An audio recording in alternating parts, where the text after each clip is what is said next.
Get out! You're broke! Victoria Harrington snapped, as hotel security firmly guided Charlotte Morgan out of the Grand Wellington Hotel. Guests turned their heads, some in shock, others in curiosity, as the casually dressed blonde woman was escorted outside. Just moments later, a sleek black sedan came to a halt at the curb. The new owner of the hotel, Christopher Morgan, had arrived, and he had witnessed the public disgrace of his wife.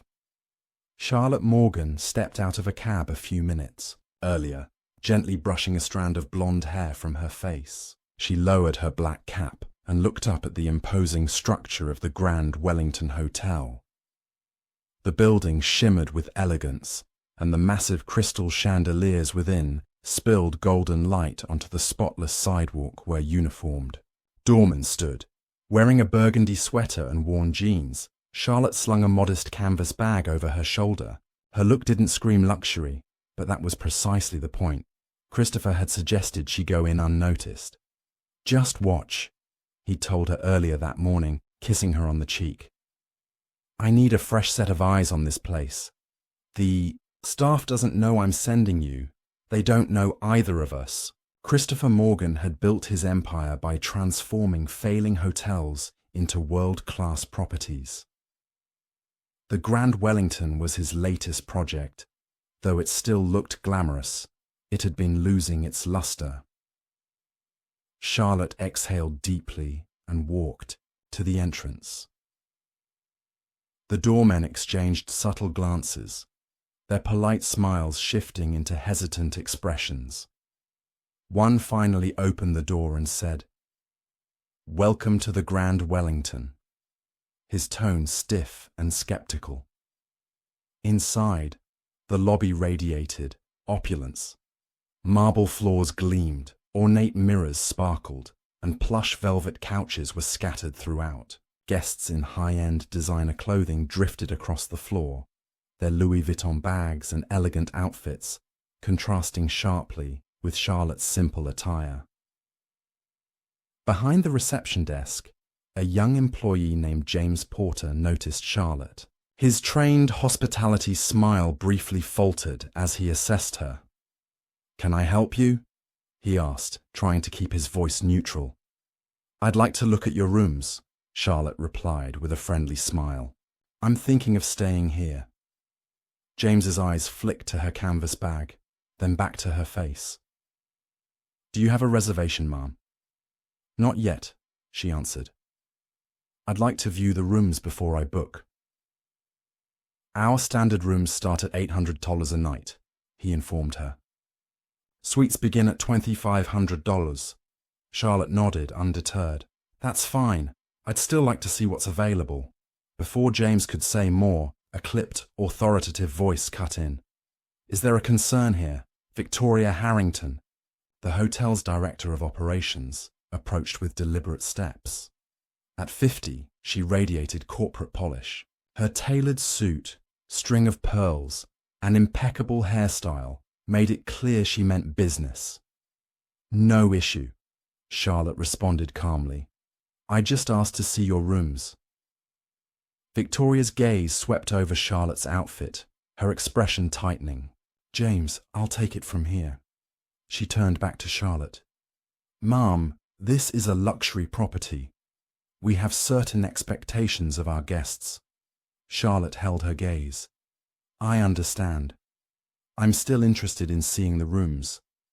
Victoria's smile became strained. "Perhaps another hotel might be more in line with your budget. There's a place just down the street that's quite comfortable." The insult lingered in the air. A few guests glanced over, some frowning in sympathy, others quietly amused. "I'd still prefer to stay here," Charlotte said evenly. Victoria's polite facade vanished. She leaned in and lowered her voice. "Let's be clear. This hotel serves a specific clientele. You don't fit that mold." Charlotte's cheeks flushed, but she kept her composure. "The cost won't be an issue." Victoria arched a brow. "It's not about money. It's about preserving our environment. Now, If you'll excuse me, I have real guests to assist. As she turned to walk away, Charlotte overheard her murmur to James, "Keep an eye on her. She's probably here." To Snoop, unshaken, Charlotte moved through the hotel's common areas, taking silent note of what she saw. The glamour was only surface deep. Small cracks were showing, a scuffed marble column, a worn-out carpet corner, and a bartender ignoring patrons to chat with colleagues. Even the housekeeper's cart was left carelessly in the middle of a hallway. It was clear that appearances had taken priority over true service. Charlotte wandered into the restaurant next to inspect the space. She was immediately intercepted by a hostess. "I'm sorry, ma'am. We're fully booked for lunch," the hostess claimed, despite the many empty tables visible. "I just wanted to see the menu," Charlotte replied. "Our menus are reserved. For dining guests only," came the cold response. After enduring nearly 30 minutes of similar interactions, Charlotte decided to check the pool.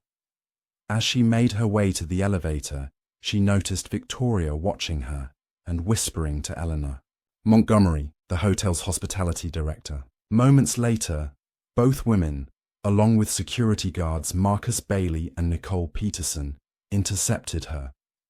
"Ma'am," Victoria said with icy professionalism, "some guests have expressed discomfort with your presence. Unless you're checking in right now, I'll have to ask you to leave." "I haven't done anything wrong," Charlotte responded calmly. "I'm simply exploring the hotel before deciding to book." Victoria chuckled mirthlessly. "Let's not pretend. Please escort this woman out." Marcus and Nicole stepped closer. "This isn't necessary," Charlotte insisted. "I have every intention of staying here." "A genuine guest would have booked in advance," Victoria said. "A real guest wouldn't be wandering around in that outfit, snapping pictures, and making notes." "Are you denying me service because of my clothes?" Charlotte asked, stunned. "I'm denying you because you're disrupting our environment," Victoria replied loudly. "We have an image to maintain." The crowd in the lobby had grown, staff and guests alike now spectators. James watched uneasily from his desk. As the guards took her arms gently, Charlotte protested. "I want to speak with the manager." "I am the manager," Victoria said, smiling cruelly.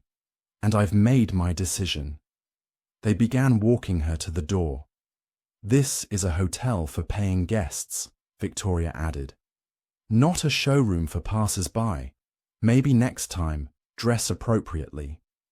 Outside, Charlotte steadied herself, cheeks burning. Through the glass, she saw Victoria give one last triumphant look before turning back inside. "You might regret this," Charlotte said quietly. "I doubt it," Victoria replied with a smirk. Moments later, Charlotte texted Christopher, "You won't believe what just happened. How far are you?" His reply came instantly. 2 minutes away. "What's going on?" Before she could respond, a sleek sedan pulled up. Out stepped Christopher Morgan, his presence calm but commanding. Dressed in a finely tailored suit, he strode toward her, brows furrowing. "Charlie, what's going on?" he asked, concern evident. "I was just kicked out," she said, her voice low but firm. "Apparently, I'm not up to their standards." Christopher's expression darkened. "Who did this?" "The operations director, Victoria Harrington. She said I was too broke to be here." Christopher's jaw clenched. "Did you reveal who you were?" "No," Charlotte replied.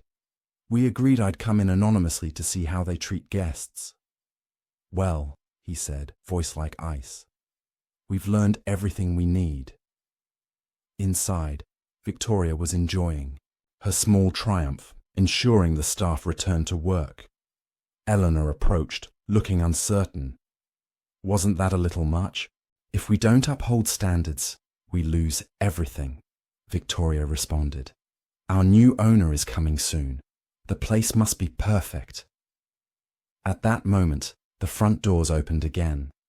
Victoria looked up, smile at the ready, only to freeze as Christopher Morgan walked in with Charlotte beside him. Victoria's confidence evaporated. "Security!" she called. "This woman was asked to leave." Marcus and Nicole hesitated, unsure. "That won't be necessary," Christopher said quietly, his voice cutting through the silence. Victoria walked forward. "I apologize for the trouble, sir. I'm Victoria Harrington, Operations Director. Are you here to check in?" "I know who you are," Christopher replied. "The question is, do you know who I am?" Victoria paled. I'm afraid I don't." "Christopher Morgan," he said, "owner of the Grand Wellington." The lobby went utterly still. Victoria's face turned ashen. "We weren't expecting you until later this afternoon." "I moved up my visit," Christopher said, looking around. And clearly that was the right call. To arrive early, his gaze was steady, unwavering. "And this," he gestured, "is my wife, Charlotte Morgan." A collective gasp echoed through the lobby. James at the reception desk paled visibly. Eleanor's hand shot to her mouth. Even the security guards shifted awkwardly. Victoria Harrington stood motionless, her expression frozen in disbelief. "Your wife?" she whispered. "Yes," Christopher confirmed. "The same woman you had thrown out of my hotel. The one you dismissed for being broke. The one you belittled for being curious." Each word struck like a hammer. Victoria's face cycled through shock, confusion, then panic. "Mr. Morgan, I didn't know. I had no idea." "Exactly," he said flatly. "You assumed, you judged, and you humiliated her because of it." The room was silent. Christopher turned to the gathered staff. "Charlotte spent the morning here at my request. She came to observe, not as an owner's wife, but as a guest, like any other guest would. What she experienced was discrimination, arrogance, and public embarrassment." Victoria looked like she might collapse. "Please, Mr. Morgan, this was a mistake." "No," he said, his voice calm but cutting. "It was a clear reflection of the culture you've allowed to take root here." He looked at Eleanor. "You're the director of hospitality?" Eleanor nodded slowly. "You watched this happen. Did nothing." She lowered her eyes. "We'll need to gather the entire staff," Christopher announced. "Now." The Grand Wellington's elegant conference room filled quickly. Every staff member, managers, bellboys, housekeepers, stood stiff and uneasy as Christopher paced before them. Charlotte sat silently at the back. "I bought this hotel," he began, "because I believed it could be restored to excellence. Once, the Grand Wellington stood for service and grace. Now, it stands for status and exclusion." Heads hung low. Victoria's eyes stayed locked on the table. Eleanor blinked back tears. "My wife came here today dressed like an average guest, and you treated her like a nuisance, like someone beneath you." He paused. "Miss Harrington, you didn't just fail to recognize who she was. You failed to recognize basic human dignity. That is not a mistake. It is a moral failure." Victoria opened her mouth. "Mr. Morgan, I've worked in this field for over 2 decades. If you would allow me the chance to fix this, you had the chance. Every day, with every guest who walked through those doors. And you failed. Repeatedly." He turned to the room. "How many others have been judged unfairly? Turned away because they didn't wear designer shoes or carry luxury handbags?" The room remained silent. His assistant began distributing folders. "Inside," Christopher said, "you'll find immediate termination letters for Victoria Harrington, Eleanor Montgomery, and the security officers involved." Victoria gasped. "You can't be serious." "Dead serious," he replied. "Also, any front desk staff who witnessed the incident and did nothing will be placed on probation." James looked devastated. The rest of you, Christopher continued, have a choice. We're rebuilding this hotel, not just physically, but culturally. If you believe luxury means treating everyone with respect, not just the wealthy, you're welcome to stay. If not, hand in your resignation. Victoria stood abruptly. This is absurd. I've run luxury properties around the world. Christopher looked at her evenly. Then perhaps you'll find another one. Because this hotel is no longer yours to control. Security will assist you with your departure. As Victoria, Eleanor, and the guards left under escort, Christopher addressed the rest. Effective immediately, Thomas Reynolds from our Chicago property will be acting manager. He'll arrive tomorrow. In the meantime, reflect on what hospitality truly means. He nodded to Charlotte. My wife and I built our company on one value: respect for every person, every background, every story. The Grand Wellington will represent that, or it will not bear our name. A month later, the lobby felt reborn. Gone were the intimidating stares and icy glares. Guests were welcomed warmly, whether dressed in designer coats or faded denim. Charlotte sat by the lobby fireplace, casually dressed, smiling as she watched. The new energy flourish. Beside her, Thomas Reynolds reviewed performance metrics. Up another 12%. We're outperforming the rest of the Morgan hotels. It's not just the numbers, Charlotte said. Look at the faces. Look at the kindness. Thomas nodded. Occupancy's at 92%, even with the price increase. People are choosing us not for luxury, but for heart. Christopher entered through the revolving doors, fresh from meetings. Staff greeted him casually, not with fear, but familiarity. How's it going? He asked, joining them.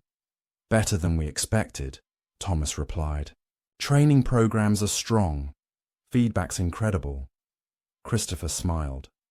What about James? He completed his probation, then asked to join the community outreach program.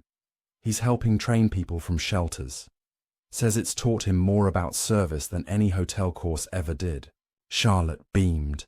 Sometimes people just need a second chance. A new staff member approached nervously. Mr. and Mrs. Morgan? I'm Amanda, the new guest relations director. Thank you for giving me this chance. We're grateful you're here, Christopher said. After she walked away, Charlotte turned to him. Heard anything about Victoria? Christopher's smile faded. Struggling. No job offers. The industry heard what happened. I don't wish her harm, Charlotte said softly. But I hope she's changed. She emailed this morning. Wants a meeting. To apologize. I told her I'd ask you. Charlotte thought, for a moment. Maybe it would bring closure. They met in the private dining room the next day. Victoria arrived looking different. No designer label. Less perfectly styled. A shadow of the imposing woman she had been. Thank you for meeting me, she said quietly. Christopher gestured to the seat. After a moment's silence, she spoke. I want to apologize. To both of you. Not just for what I did, to Charlotte, but for years of poor treatment toward anyone I deemed unworthy. Charlotte asked gently, Why now, Victoria? Victoria looked down. After I was let go, I lost everything. Had to move into a neighborhood I would have once looked down on. But there, people treated me like a person, not because of who I was, but because they cared. I realized how deeply I had failed. Christopher nodded. We appreciate your honesty. But what are you hoping for now? Not a job. I know I burned that bridge. Just a chance to share what I've learned, and to say sorry. Charlotte leaned forward. Did you truly learn something, Victoria? Yes. That real class isn't found in money or fashion. It's in kindness.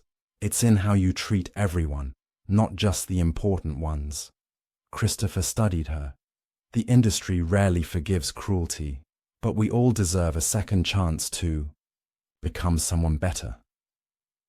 He slid a card across the table. Thomas is launching a mentorship program for students from disadvantaged backgrounds. If you truly want to make amends, you could help. Victoria picked up the card with teary eyes. Thank you. I don't deserve this. Charlotte smiled softly. True hospitality isn't about who deserves what. It's about meeting people with dignity. Every time. Have you ever been judged by your appearance?